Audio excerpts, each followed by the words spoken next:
Hello and welcome to the Nano Film Improv podcast. I'm Dave Heron. This podcast is about my trials and tribulations associated with improv comedy and doing it, performing it, rehearsing it. So this is really a cathartic outpouring of the things that I've learned, the things that I'm struggling with, and an opportunity to share with you and hear from you also some of the things that have worked for you, and equally there'll be some things on this podcast that you have tried that don't work for you. It's all very subjective. My experience level is, well, I've had a few years experience doing improv. I've taught a bit of improv. I've performed with a whole range of exciting and talented improvisers and learnt from sets that have gone well and sets that haven't gone well. And this is all part of an evolution for me as well. So you're very welcome in joining me on this podcast.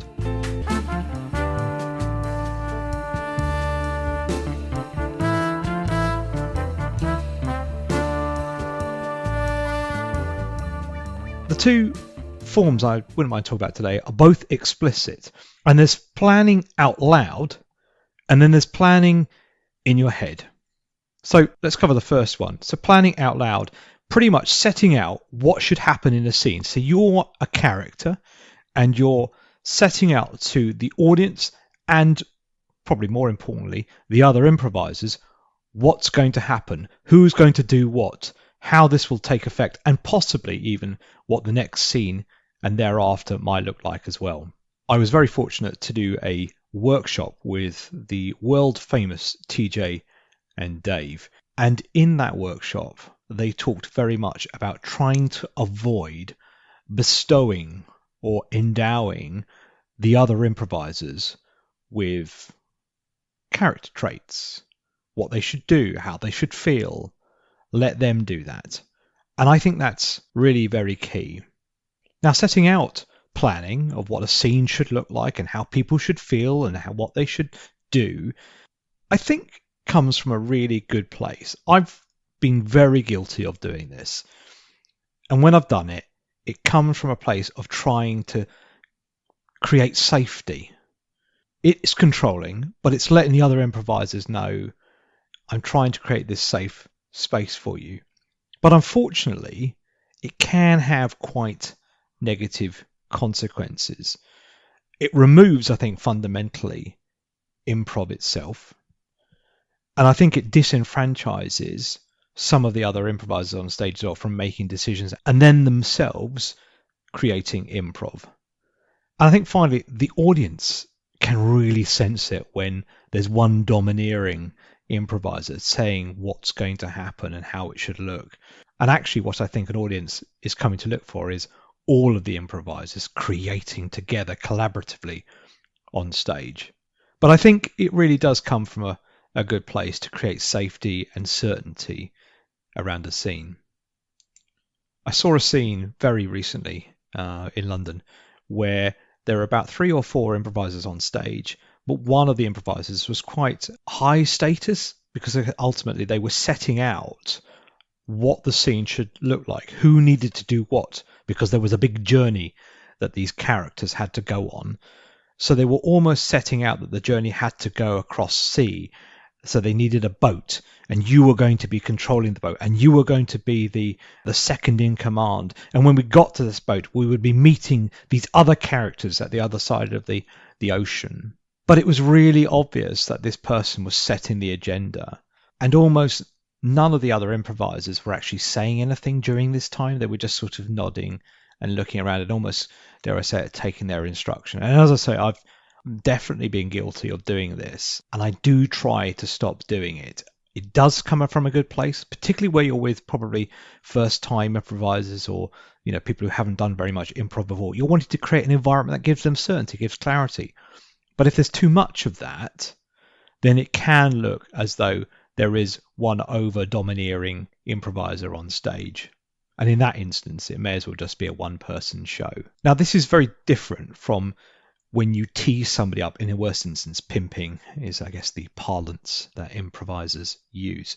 But it's very different from setting something up for another improviser to do, particularly when that's done in a very playful way. It's done deliberately. The audience know that there's a deliberate joke going on here. And those instances when handled well, are actually very funny and add to the very playful nature of the improvisation going on stage.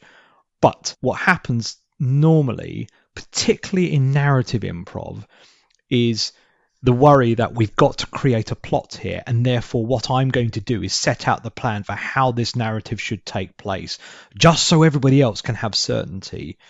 And that's the real balance that narrative improv has.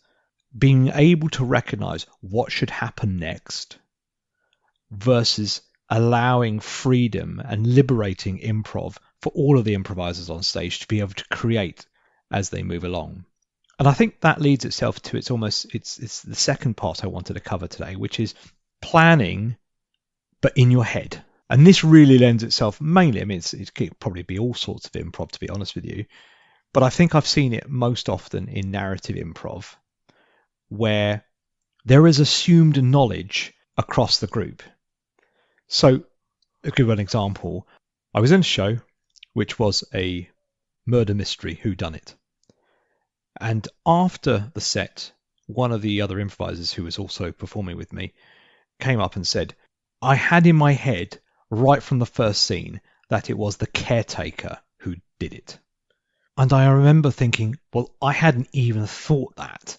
I was just setting up the premise first of all, before thinking who might have done this. And that was assumed knowledge on their part. Now, actually, in that instance, for that show, the caretaker was the right character. But it made me panic a little bit, thinking we are probably not on the same wavelength here.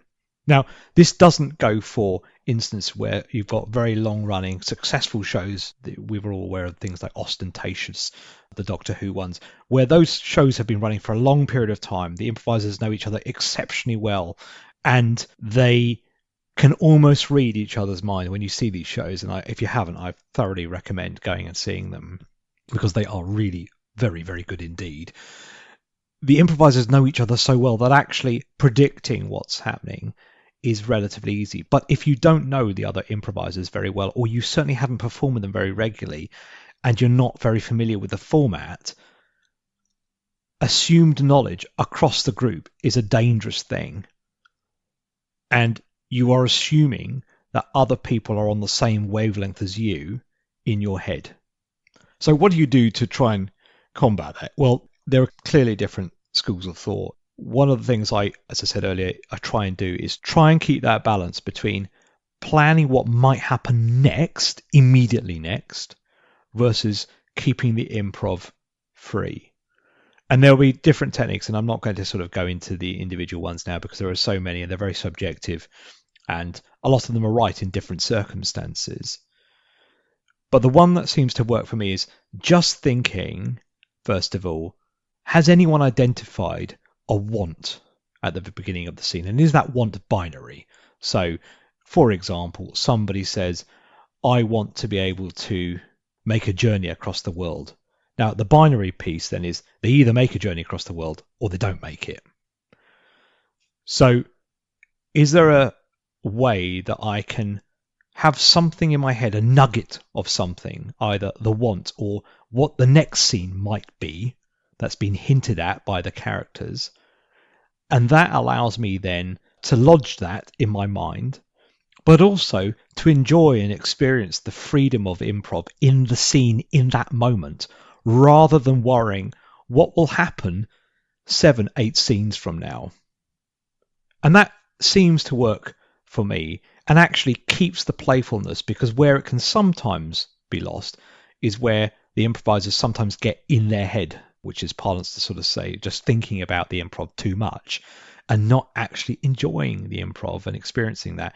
And again, as I've said sort of a few times before, and I've experienced myself, the audience sees everything, and they see that if you're not having fun and you're thinking about it too much, that it's possibly become more of an exercise, a mental exercise, rather than something that should be enjoyed. So no doubt I'll add to these ideas, and I certainly welcome your thoughts, because as I've said many times before, I'm still learning in this, and things that work for me now might not work for me later on. And with experience, certainly with other improvisers, and you perform with other improvisers more often, you become to be familiar with their way of thinking, and so that assumed knowledge actually is okay. But certainly at the beginning, trying to predict what might happen several scenes down the line and not necessarily articulating that and hoping that other people get that as well is a real leap of faith in my experience. So that's the podcast on improv planning. Really keen to hear your views. Some of them you'll agree with me, some of you won't agree with me, and I'd be very keen to know what works for you, what tricks you have used to try and get yourself in the space of balancing between planning and free, I guess, liberating improv as well. So thanks very much for listening to the Nano Film Improv podcast, and I'll catch you in the next one.